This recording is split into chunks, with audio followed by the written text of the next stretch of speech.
Salutations à toutes les frères et sœurs en Jésus-Christ dans le monde entier. Je me présente le frère Serge de l'île de la Réunion pour les nouvelles personnes qui se connecteront sur la chaîne. Notre message sera sur le combat spirituel en Jésus-Christ. Avant tout, prions pour le message. Père, dans le nom du Seigneur Jésus-Christ, nous te bénissons, nous te remercions pour l'œuvre de la croix de ton Fils Jésus-Christ. Nous te rendons des actions de grâce. Conduis-nous par ton Saint-Esprit dans ton message pour que nous soyons encore édifiés, construits en ton Fils Jésus-Christ pour ta gloire, Père, dans le nom de Jésus-Christ. Amen. Adorons, louons notre Dieu Jésus-Christ pendant un moment. Tous les anges louent sa sainteté, l'univers crie sa majesté, chantons gloire et puissance, force et louange à l'agneau immolé. Les ténèbres ont reculé devant l'œuvre de la croix, devant l'agneau immolé, et son sang versé pour moi. Tous les anges louent sa sainteté, l'univers crie sa majesté, chantons gloire et puissance, force et louange à l'agneau immolé, de la vie qu'il a donnée à la vie qui coule en moi. Tant d'amour et à jamais ma reconnaissance au roi.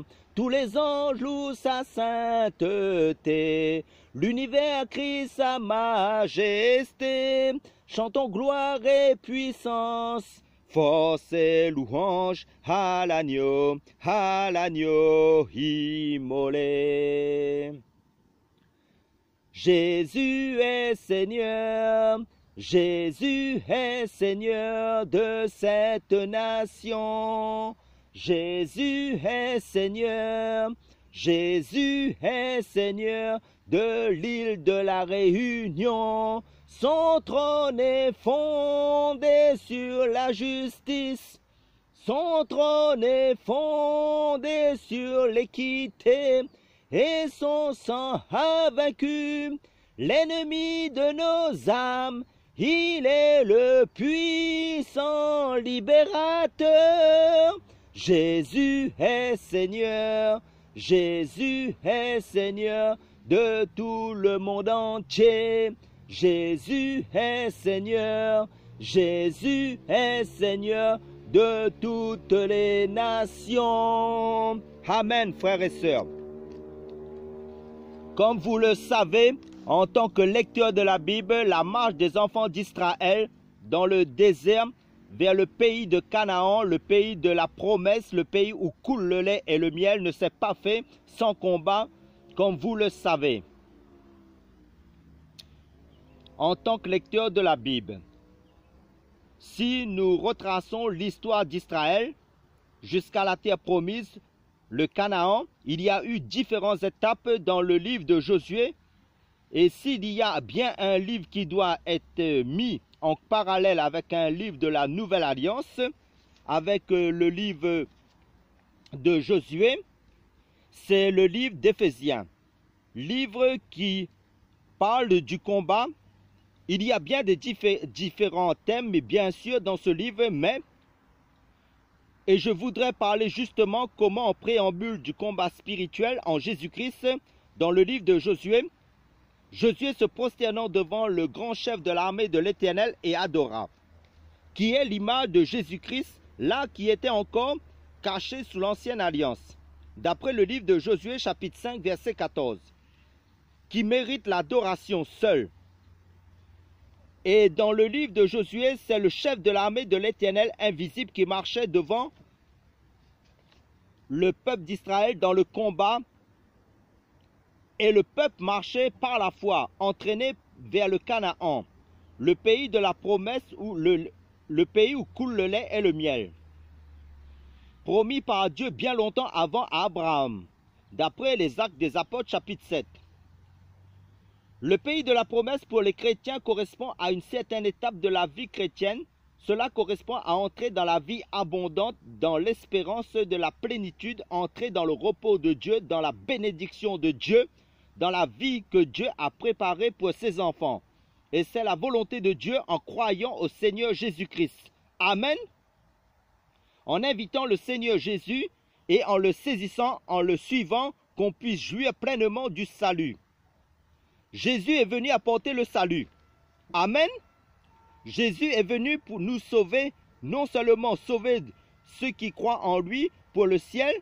Un jour, ceux qui croient au Seigneur Jésus iront au ciel. Amen. C'est notre espérance éternelle.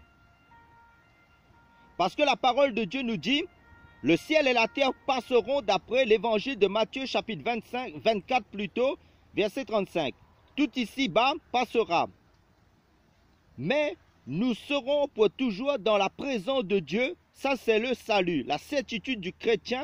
Mais le salut comprend aussi le salut d'être sauvé d'une vie ici-bas, d'abord morose, médiocre plutôt, d'une vie fade, d'une vie sans but, d'une vie errante. Et nous savons très bien qu'on peut avoir l'étiquette chrétien et vivre une vie de défaite. Jésus est venu apporter un plein salut pour le ciel. Mais ici-bas, une vie de règne, une vie abondante de plénitude par la puissance du Saint-Esprit, un plein salut. Est-ce que vous le croyez? C'est ça. Et l'entrée dans le pays de la promesse, ça correspond à cela. Je sais bien voir le pays promis, l'entrée, voir le ciel, mais dans le ciel, il n'y aura pas de combat. Il n'y aura pas de guerre. Et on voit dans le pays de Canaan, lorsque le peuple d'Israël entre dans le pays de Canaan, c'est plein de guerres, plein de combats. Oui, le Seigneur est venu pour nous, pour que nous jouissions d'un grand salut, pour que nous puissions entrer dans cette vie de plénitude, vie de bénédiction pour nos âmes. Personnellement, sur le plan individuel,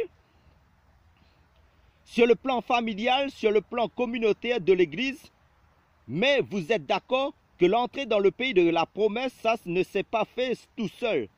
Ils n'ont pas croisé les bras, non, il y a eu combat. Amen. D'ailleurs, il n'y a pas de victoire sans combat. Vous êtes d'accord?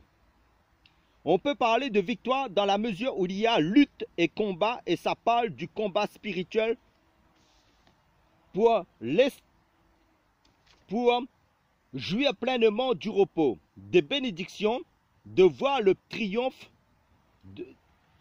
et de goûter à la victoire du Seigneur. Oui, il y a un combat pour nous emparer de notre Canaan, pour ma famille, pour mon mariage, pour l'Église, pour nos enfants, pour nous personnellement. Oui, il y a un combat.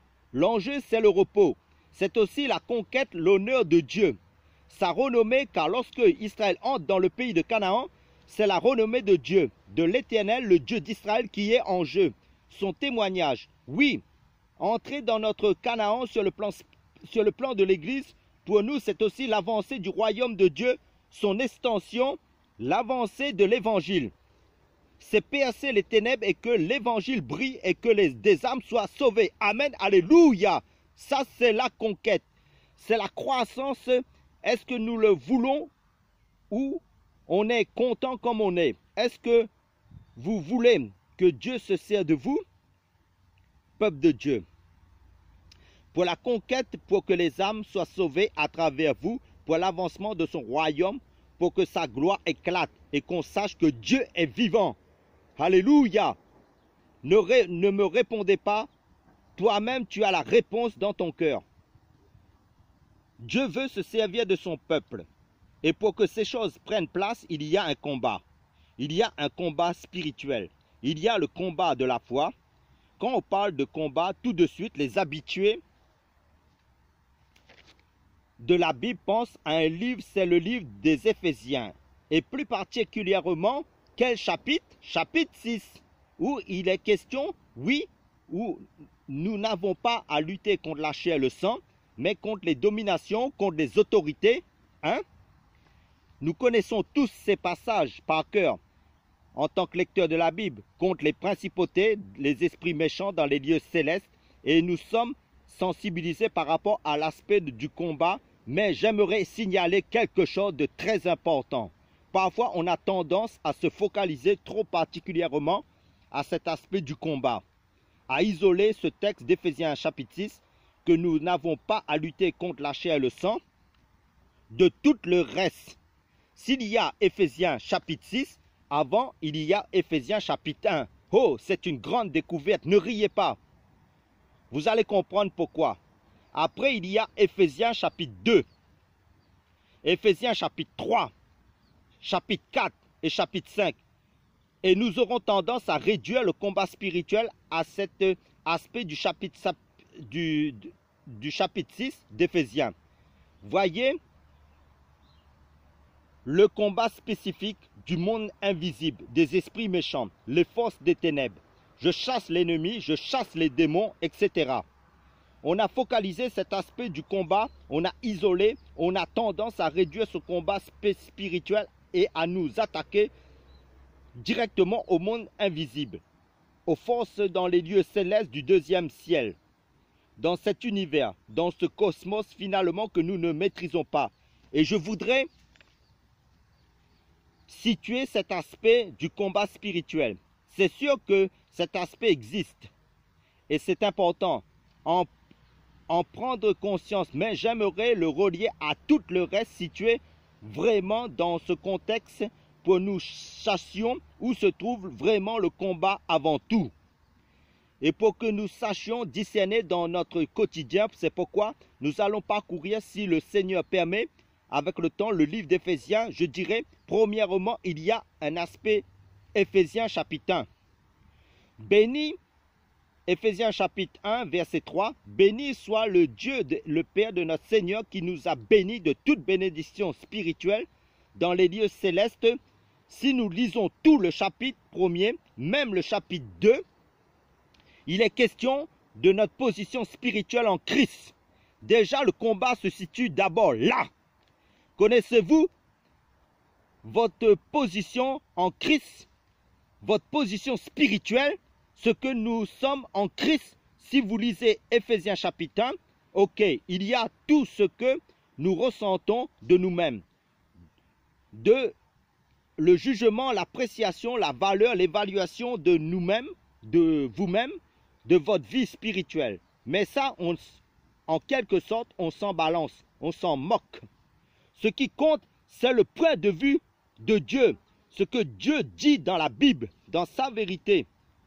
Et la Bible, sans cesse martèle, la parole de Dieu nous dit, en lui vous avez été élus, en lui vous avez été prédestinés, en lui vous avez été mis à part en Christ. Nous sommes assis dans les lieux célestes en Éphésiens chapitre 2. En lui, il nous a bénis de toute bénédiction spirituelle. En lui, nous sommes enrichis. On ne peut pas aller au combat. Voyez, quand on parle de combat, il faut y aller. On ne peut pas aller au combat si déjà dans notre tête et notre cœur, nous ne sommes pas au clair avec qui nous sommes. Le combat se situe déjà là, sur le plan personnel de notre tête, de notre cœur, de nos pensées, de ce que nous sommes en Christ. Si vous fonctionnez avec vos sensations charnelles, votre impression de vous-même, de ce que vous êtes, oh, moi je suis un petit chrétien, oh, moi je n'ai pas beaucoup de foi. Moi, autrement dit, avant même de combattre, vous avez déjà perdu. Avant même d'y aller, c'est perdu d'avance. C'est pourquoi dans le début de ce livre d'Éphésiens, il est question de toutes les grâces, de tout ce que Dieu a fait, de toute son œuvre. Oui, Éphésiens, il nous est dit, nous étions morts par nos offenses, nous étions perdus, nous étions morts par nos péchés. Mais il nous a rendus à la vie. Amen, alléluia. Éphésiens chapitre 2, verset 6, il nous est dit, il nous a ressuscités ensemble et fait asseoir ensemble dans les lieux célestes en Christ Jésus. Amen. Est-ce que vous croyez ça? Il nous a ressuscités. Nous sommes des ressuscités. Et le Seigneur, pour aller au combat, pour vivre la foi victorieuse et triomphante, et l'apôtre Paul nous rappelle quelle est sa prière, qu'il illumine les yeux de votre cœur afin qu'il le fasse connaître, lui le Christ, afin que vous sachiez quelle est la grâce surabondante, quelle espérance qui s'attache à son appel, quelle est la glorieuse richesse de son héritage au milieu des saints, quelle est cette source abondante de sa puissance à travers vous qui croyez, selon l'action souveraine de sa grandeur, toutes les ressources que nous avons en Christ, que Dieu a mis en Christ pour nous puissions aller au combat. Avant même ce combat, il faut que ces choses soient, nous puissions l'adhérer en nous. C'est là-dessus, on va s'appuyer là-dessus, c'est là les ressources, les forces pour pouvoir y aller.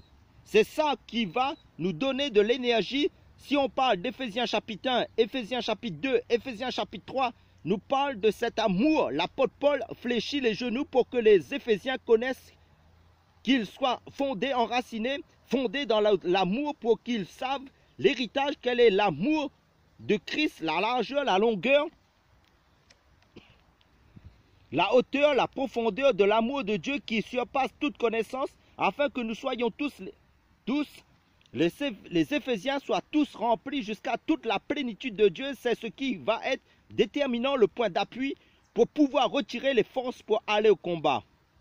Autrement dit, c'est déjà un combat, avant même le vrai combat, un combat en dedans de nous, savoir que nous sommes assis, que nous sommes aimés, que nous avons été accueillis, adoptés, Éphésiens chapitre 3.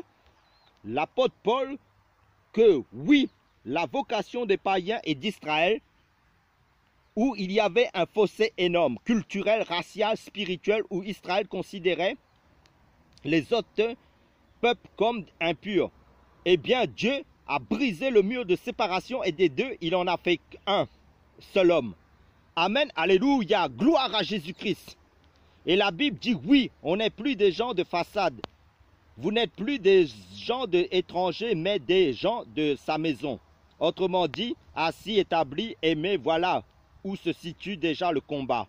Avant tout, intégrer cela en nous avec conviction. Deuxième temps, ça c'est au niveau de nos pensées, au niveau du cœur. Mais dans un deuxième temps, il est question de l'Église, ou Éphésiens chapitre 4, où il est question des ministères, dont de la parole de Dieu.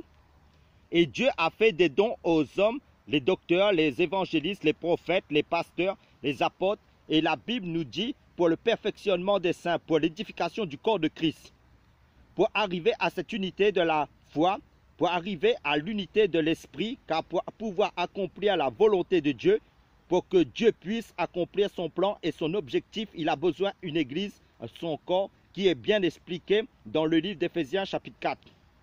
Il a besoin d'un corps, il a besoin d'une église unie et qui fasse corps, qui soit soudé, animé d'un même esprit, d'une même âme, d'une même vision et qui avance. Amen. Ça, c'est déjà un combat. Vous ne trouvez pas? Parce qu'il y a tellement de pensées, de conceptions, d'enseignements. Je peux vous dire, l'Église, qui est la colonne et l'appui de la vérité, elle est sans cesse confrontée à toutes sortes de sensibilités, toutes sortes d'évangiles, et c'est un combat, et nous devrions être vigilants et prier le Seigneur pour que nous puissions apporter la parole de Dieu d'une manière droite, que nous n'altérions pas la parole de Dieu, que nous ne la falsifions pas, que nous ne fassions pas entorse à la vérité, mais que nous annoncions pleinement toute la vérité. Amen. Pas seulement les choses agréables qui nous plaisent, qui nous arrangent, mais aussi la parole qui nous reprend, la parole qui nous exhorte, la parole qui nous instruit, la parole qui nous éclaire. Parce que oui, la Bible dit il y a un seul baptême, un seul esprit, un seul Seigneur, il y a une seule foi. Et ça, c'est tout un combat, arriver à cette unité de la foi.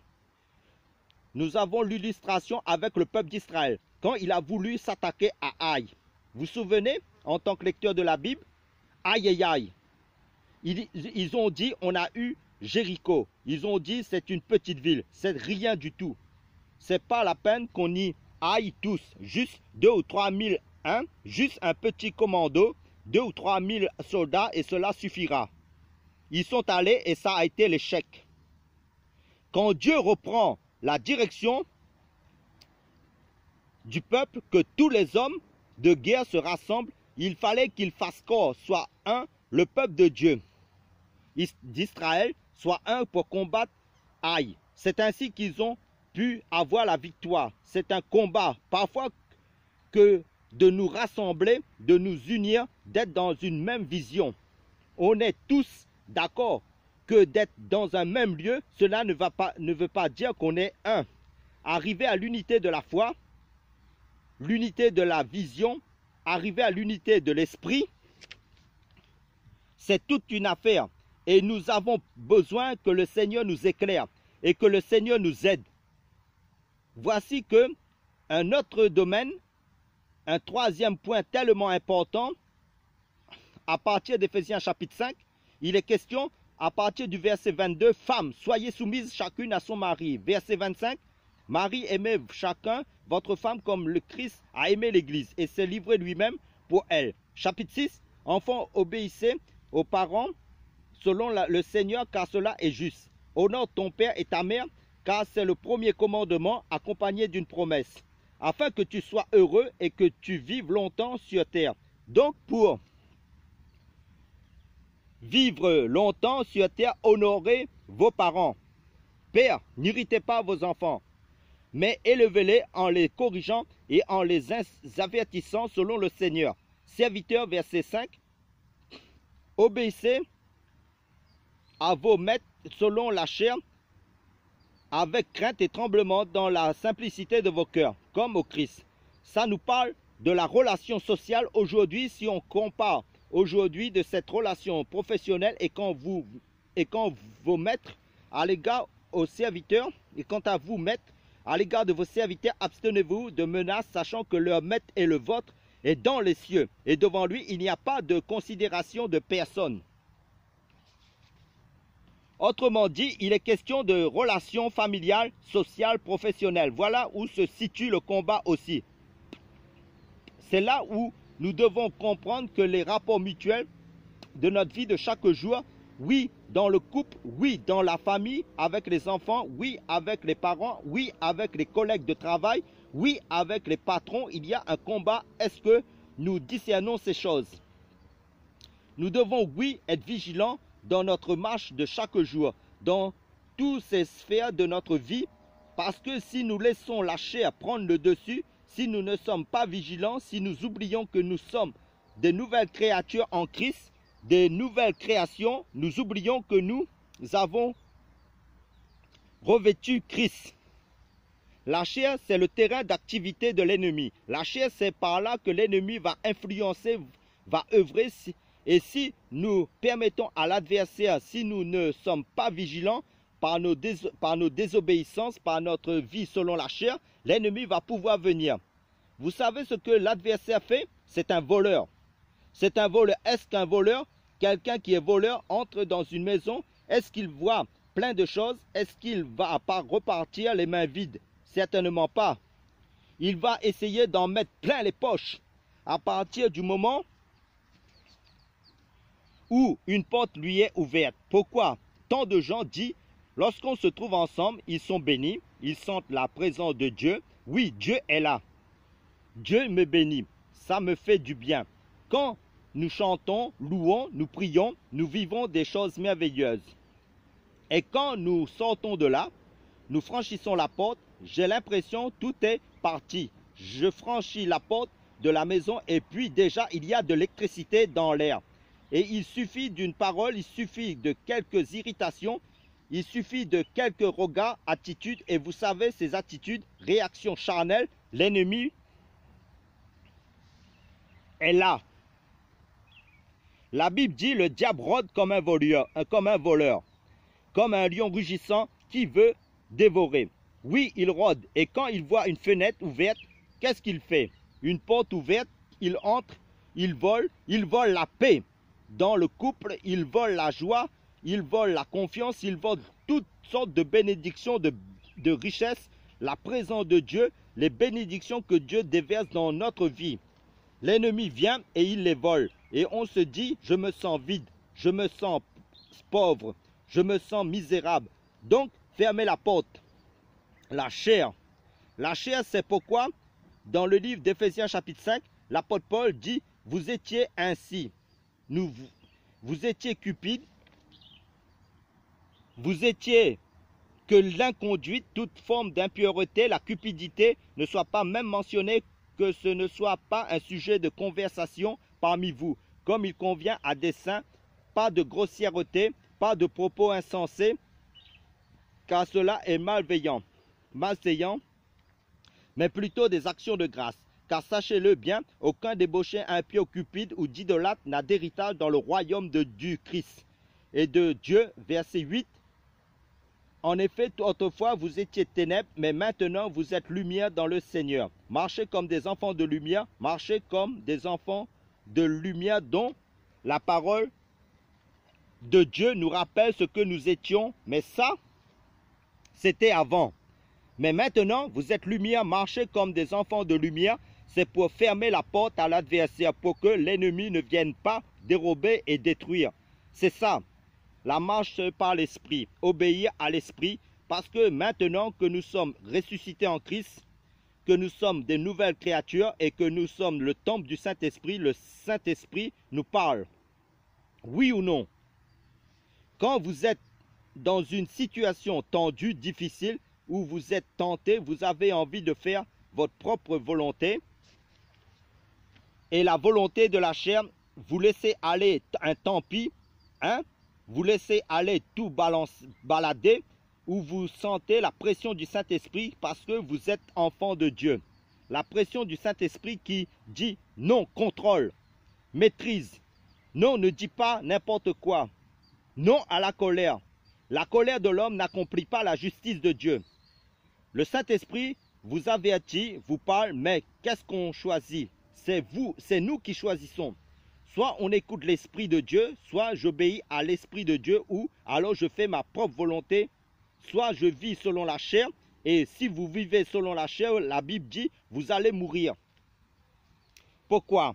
Parce que vous ouvrez grandement la porte à l'adversaire qui vient et qui vole et qui détruit, qui vous rend misérable. Et c'est pourquoi la Bible dit, soumettez-vous à Dieu, résistez au diable et il s'enfuira loin de vous. C'est pourquoi dans le même chapitre 5, il nous est dit, ne vous enivrez pas de vin, mais soyez remplis du Saint-Esprit, chantez des cantiques, entretenez-vous par des psaumes, par des hymnes, par des cantiques spirituels, chantant et célébrant de tout votre cœur le Seigneur, pour que sans cesse, étant remplis du Saint-Esprit, pourquoi Dieu vous baptise du Saint-Esprit? Pour que par le Saint-Esprit, par ce biais-là, vous puissiez vous remplir encore plus du Saint-Esprit, pour que vous puissiez obéir à la direction du Saint-Esprit, à l'inspiration, l'incitation du Saint-Esprit. Il ne faut pas mettre sur le dos du diable les œuvres de la chair. Des fois, on confond la chair et le diable. Oui, la chair est le terrain d'activité de l'ennemi. Mais avant que l'ennemi agisse, la chair, c'est nous. Si vous êtes mis en colère, regardez, il y a ce passage d'Éphésiens chapitre 4, verset 26, qui nous déclare, si vous vous mettez en colère, ne péchez pas. Ça veut dire que ça peut arriver que l'on se mette en colère. Que le soleil ne se couche pas sur votre irritation. Ne donnez pas accès au diable. Si on reste dans les œuvres de la chair et puis vous dites, je la chasse au nom de Jésus. Non, non, on ne chasse pas la chair. Est-ce que vous pouvez chasser la chair? On ne la chasse pas. La chair, qu'est-ce qu'on fait? On la crucifie. Et elle a été crucifiée. Ça a été tout notre message. Elle est crucifiée chaque jour. Portez sa croix en Christ. Ça, c'est la préparation. Oui, la chair a été crucifiée. Quand aux œuvres de la chair, ce n'est pas chasser. Comme on chasse les démons, non, c'est la repentance, c'est l'humiliation devant le Seigneur, c'est demander pardon à Dieu, c'est l'obéissance à la parole de Dieu. Alors que ces choses sont établies en nous, fondées en nous, alors oui, quand l'ennemi vient, tu peux le chasser après, tu peux lui résister, mais la première des choses, c'est de nous soumettre à Dieu. Pour pouvoir résister, il ne faut pas mettre sur le dos de l'ennemi des choses dont nous sommes nous-mêmes responsables. Ce n'est pas la peine et on ne peut pas régler les problèmes avec des réunions de prière et de combat. On peut prier, jeûner et le diable va rire. Tu veux me chasser alors que tu m'ouvres grandement la porte avec tes colères répétées, avec tes attitudes, avec ton irritation, avec tes paroles, avec ton égoïsme, avec tes rancunes, avec ta méchanceté, avec tes réactions, avec ton non-pardon, avec les raisonnements charnels, avec ta suffisance. Le diable dit, tu veux me chasser, mais tu m'invites à venir. Ça ne marche pas. On pourrait prier, se rouler par terre, taper du pied, crier à en perdre la voix. Il n'y aurait aucune efficacité. Avant tout, il faut fermer la porte à l'ennemi par l'obéissance à la parole de Dieu. Amen, alléluia, gloire à Jésus-Christ. C'est comme ça qu'on peut en remporter la victoire. Parce que l'enjeu, c'est que la lumière de Christ éclate. Parce que l'enjeu, c'est Jésus soit vu. Amen. L'enjeu, c'est que nous formions le corps de Christ ensemble. Que le monde voit que Jésus est vivant et que l'Église est le reflet de Jésus qui se mouve dans cette région, dans la ville, dans le pays où tu habites, frères et sœurs. Amen. En tant que sel de la terre, en tant que lumière du monde, pour que les gens voyant Jésus à travers de nous, puissent goûter à son salut. Je pense au peuple d'Israël qui marche, qui avance en rang avec la conquête dans le pays de Canaan, dans le livre d'Éphésiens. Il est sans cesse question de marcher d'une manière digne, marcher dans l'unité. Il est question de marcher par l'esprit. Il est question de marcher dans la pureté, il est question de marcher dans la sainteté, c'est la marche du chrétien. Autrement dit, c'est la marche par l'esprit. La marche par le Seigneur, étant conduit par le Seigneur, marcher comme Jésus a marché en étroite communion avec le Seigneur. Amen. Et ainsi, le Seigneur va nous conduire, oui, conduire notre famille, conduire notre assemblée, église, conduire vers ce pays où coule le lait et le miel. Sur le plan spirituel, où il y a ces richesses, ces bénédictions, nous ne devons pas isoler les heures de prière indépendamment de cet aspect à la désobéissance à la parole de Dieu, sans quoi ce sera sans effet. Et il faut considérer qu'il y a dans les situations que nous rencontrons dans notre vie quotidienne, dans notre vie sociale, où notre manière de marcher va déterminer si oui ou non on va entrer dans la victoire. Si oui ou non, on va entrer dans les bénédictions. Si oui ou non, on va goûter aux promesses du Seigneur. Amen. Pour conclure, Israël avance et chasse les Cananéens au fur et à mesure, mais il y a à sa tête le chef de l'armée de l'Éternel qui combat pour lui. Certes invisible, il n'y a plus la colonne de nuée, il n'y a plus la colonne de feu. Il doit se fier à ce que Dieu a dit. Il doit se fier à la parole de Dieu. Et nous-mêmes, peut-être l'œil physique ne le voit pas.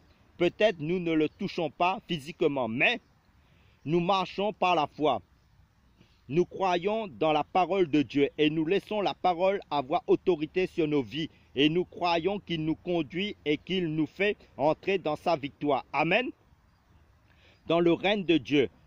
Pour que le salut se répande, pour que les ténèbres reculent, pour que notre évangélisation soit efficace, pour que la lumière se fasse et que les âmes soient sauvées.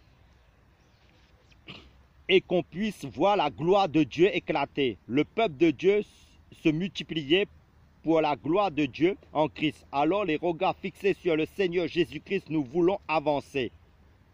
Amen. Pour conclure notre message, prions frères et sœurs. Père, merci pour ta grâce, pour l'œuvre de la croix du Seigneur Jésus-Christ. Nous te rendons toutes les actions de grâce. Merci de nous bâtir. Merci pour tes hauts faits et tes bienfaits dans nos vies, dans le cheminement avec toi, Seigneur, dans tous ces combats. À toi le règne, la puissance, la gloire, Père, dans le nom du Seigneur Jésus-Christ, éternellement. Amen.